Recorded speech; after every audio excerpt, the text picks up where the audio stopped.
தரணி வாழ் தமிழர்களின் இதய ஒலி தமிழன் 24.com. பல்கலைக்கழகத்தில் தொடர் உயிர் மாய்ப்பு, அதிர்ச்சியில் மயங்கி வீழ்ந்த மாணவிகள்.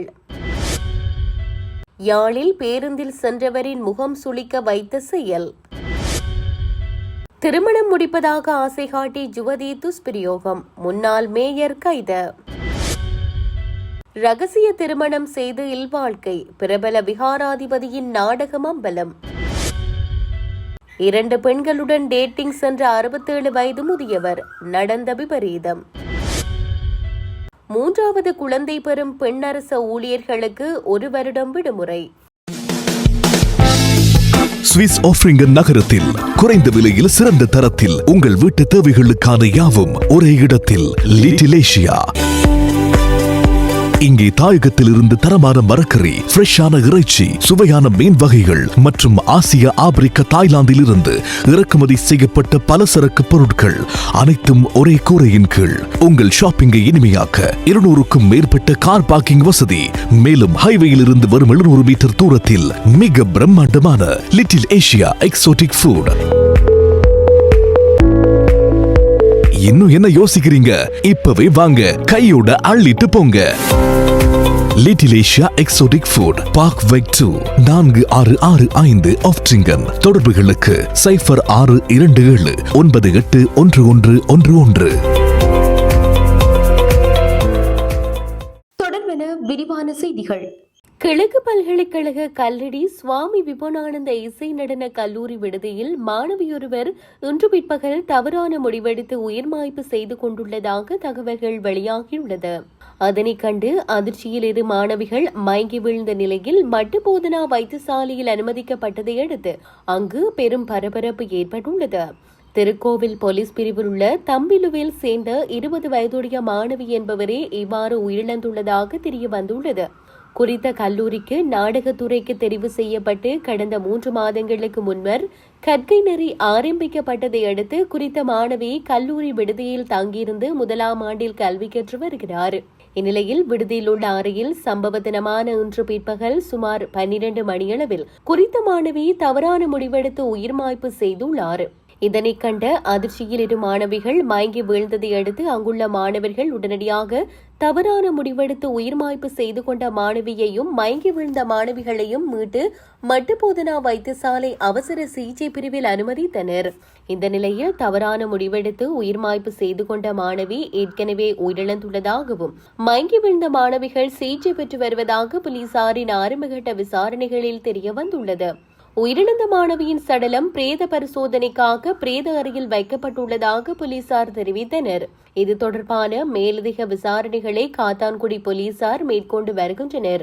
இதேவேளை மட்டக்களப்பு மாவட்டத்தில் இந்த வருடம் ஜனவரி 1ஆம் திகதி தொடக்கம் ஜூலை 31 வரையிலான கடந்த 7 மாதத்தில் 84 பேரும், கடந்த ஜூன் மாதத்தில் 8 பேரும் தவறான முடிவெடுத்து உயிர் மாய்ப்பு செய்து கொண்டுள்ளதாக கூறப்படுகிறது. கடந்த வருடம் 2025 ஜனவரி 1ஆம் திகதி தொடக்கம் டிசம்பர் 31ஆம் திகதி வரையான 1 வருடத்தில் 164 தவறான முடிவெடுத்து உயிர் மாய்ப்பு செய்து கொண்டுள்ளதாக மாவட்ட போலீஸ் தலைமை காரியாலய புள்ளி விவரங்கள் தெரிவிக்கின்றமை குறிப்பிடத்தக்கது. யாழ்ப்பாணத்திலிருந்து காரைநகர் நோக்கி பயணித்த தனியார் பேருந்தில் இருந்த பயணி ஒருவர் வெற்றிலை மென்று பேருந்தின் ஜன்னல் வழியாக வெளியே துப்பிய போது வீதியில் சென்றவர் மீது பட்ட சம்பவம் விசனத்தை ஏற்படுத்தியுள்ளது. பேருந்து பயணியால் துப்பப்பட்ட வெற்றிலை எச்சில் வீதியில் மோட்டார் சைக்கிளில் பயணித்துக் கொண்டிருந்தவர் ஒருவர் மீது பட்டதால் அவருக்கு அசௌகரியம் ஏற்பட்டுள்ளது. இதனால் ஆத்திரமடைந்த மோட்டார் சைக்கிள் பயணி தனியார் பேருந்தை இடைமறித்து பொறுப்பற்ற முறையில் செயற்பட்ட பயணியை பேருந்திலிருந்து இறக்கி அவர் ஏற்படுத்திய வெற்றிலை கரையை சுத்தம் செய்ய வைத்துள்ளார். இந்நிலையில் பொது இடங்களில் பயணிக்கும் அனைவரும் தங்களது செயற்பாடுகள் மற்றவர்களுக்கு பாதிப்பை ஏற்படுத்தாத வகையில் சமூக பொறுப்புடனும் நாகரிகத்துடனும் நடந்து கொள்வது அவசியம் என சமூக ஆர்வலர்கள் சுட்டிக்காட்டியுள்ளனர். திருமணம் முடிப்பதாக ஆசை வார்த்தைகள் கூறி யுவதி ஒருவரை துஷ்பிரயோகம் செய்த அக்கரைப்பற்று மாநகர சபையின் முன்னாள் முதல்வர் ஷக்கி அதாவுல்லாஹ்வை விளக்கமறியலில் வைக்க அக்கரைப்பற்று நீதவான் நீதிமன்றம் உத்தரவிட்டுள்ளது. குறித்த வழக்கு அக்கரைப்பற்று நீதவான் முன்னிலையில் நேற்று விசாரணைக்கு எடுத்துக் கொள்ளப்பட்ட போதே சந்தேக நபரை விளக்கமறியலில் வைக்குமாறு உத்தரவு பிறப்பிக்கப்பட்டது. கடந்த காலத்தில் அக்கரைப்பற்று மாநகர சபையின் முதல்வராக சக்கி அதாவுல்லா செயற்பட்டு வந்தபோது அங்கு கடமையாற்றிய அக்கரைப்பற்றை சேர்ந்த அரசு உத்தியோகத்தரான பெண்ணொருவரை திருமணம் முடிப்பதாக வாக்குறுதி அளித்து தன்னை துஷ்பிரயோகத்திற்கு உட்படுத்தியதாக குறித்த பெண் அண்மையில் நியாயம் கேட்டிருந்தார். இச்சம்பவம் தொடர்பில் அம்பாறை சிறுவர் மற்றும் மகளிர் பணியகத்திலும் பெண் முறைப்பாடு செய்திருந்தார். முறைப்பாட்டை தொடர்ந்து அம்பாறை சிறுவர் மற்றும் மகளிர் போலீஸ் பிரிவினால் தேடப்பட்டு வந்த சந்தேக நபரான ஷக்கி அதாவுல்லாக் வாக்குமூலம் வழங்குவதற்காக அம்பாறை சிறுவர் மற்றும் மகளிர் பணியகத்திற்கு வருகை தந்திருந்தார். இதன்போது அப்பிரிவின் பொறுப்பதிகாரி பிரதம போலீஸ் பரிசோதகர் தியானி கமகே தலைமையிலான குழுவினரால் அவர் உடனடியாக கைது செய்யப்பட்டார். அதிகார துஷ்பிரயோகம் மற்றும் பாலியல் துஷ்பிரயோகம் தொடர்பில் கைது செய்யப்பட்ட சந்தேக நபருக்கு எதிராக அம்பாறை மாவட்ட பெண்கள் மற்றும் சிறுவர் பிரிவினரால் அக்கரைப்பற்று நீதவான் நீதிமன்றில் வழக்கு தாக்கல் செய்யப்பட்டது. சட்ட நடவடிக்கைகளுக்காக நீதவான் முன்னிலையில் ஆஜர்படுத்தப்பட்ட வேளையில் அவரை இன்று வரை விளக்கமறியலில் வைக்குமாறு நீதவான் உத்தரவிட்டார். சம்பவம் தொடர்பான மேலதிக விசாரணைகளை அம்பாறை மாவட்ட பெண்கள் மற்றும் சிறுவர் பிரிவினர் முன்னெடுத்து வருகின்றனர். கொழும்பு குருநாகல் பிரதான வீதிக்கு அருகில் அமைந்துள்ள பிரார்த்தன விகாரியின் விகாராதிபதி ஒருவர் திருமணம் செய்து கொண்டு விகாராதிபதியாகவும் கணவராகவும் இருவேறு வாழ்க்கை வாழ்ந்துள்ளமை அம்பலமாகியுள்ளது. விகாரியின் அறங்காவல் சபையினர் தேரரின் நடத்தையில் ஏற்பட்ட சந்தேகத்தில் இவரின் மோசடி முகம் தெரியவந்துள்ளது. ஒருபுறம் அறங்காவல் சபையை ஏமாற்றி மறுபுறம் கணவராகவும் இருந்துள்ளார். தனது மனைவிக்கு ஆடம்பர காரொன்றையும் வாங்கிக் கொடுத்து 2 ஆண்டுகளுக்கு மேலாக இரட்டை வேடம் பூண்டு சுமார் 2 வருடங்களாக இவர் விகாராதிபதி பதவியில் இருந்துள்ளார். இவர் தனியார் பாடசாலை ஒன்றில் ஊழியராக பணியாற்றி வந்த இளம்பெண்ணுடன் காதல் தொடர்பை ஏற்படுத்திக் கொண்டு 2021 ஆண்டு அக்டோபர் மாதம் போலியான பொதுப்பேரில் சட்டப்பூர்வமாக திருமணம் செய்து கொண்டுள்ளார். குருநாகலையில் அமைந்துள்ள மணமகளின் வீட்டிலேயே இந்த திருமணம் நடந்துள்ளது. எனினும் தான் திருமணம் செய்தது ஒரு பௌத்த துறவியே என்பது மணமகளுக்கும் அவரது பெற்றோருக்கும் தெரிந்தே இருந்துள்ளது. குறித்த துறவி குருநாகலை பகுதியில் உள்ள ஆடம்பர 2 மாடி வீட்டில் பெண்ணை அவரது பெற்றோருடனும் தனது குழந்தையுடனும் குடியமர்த்தியுள்ளார். ஊர் மக்களுக்கு சந்தேகம் வராதிருக்க விக் அணிந்து கொண்டு பிரதேச செயலகத்தின் அதிகாரி அல்லது சர்வதேச பாடசாலை ஆசிரியர் என பெண்ணின் வீட்டாரிடமும் ஊர் மக்களிடமும் கூறியுள்ளார். மாதம் ஒருமுறை சொந்த ஊருக்கு செல்வதாக கூறி விகாரையில் இருந்தும் தான தர்மங்கள் மூலம் கிடைக்கும் உணவுகளையும் எடுத்துக்கொண்டு வீட்டிற்கு சென்று 5-6 நாட்கள் தங்கியிருந்துள்ளார்.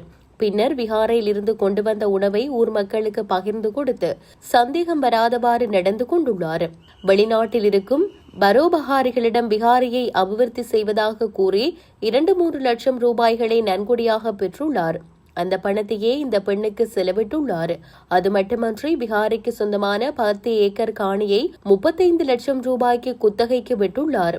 இவை தெரிய வந்ததை அடுத்து குறித்த தேரர் விகாரைக்கு வந்து 4 லட்சம் ரூபாய் பெறுமதியான பொருட்களுடன் தலைமறைவாகியுள்ளதாக விகாரையின் அறங்காவல் சபையினர் குறிப்பிட்டுள்ளனர். 3வது குழந்தையை பெற்றெடுக்கும் பெண் அரச ஊழியர்களுக்கான மகப்பேறு விடுமுறை காலத்தை 365 நாட்கள் வரை நீடிக்க முதலமைச்சர் விஜய் தலைமையிலான தமிழ்நாடு அரசாங்கம் முடிவு செய்துள்ளது.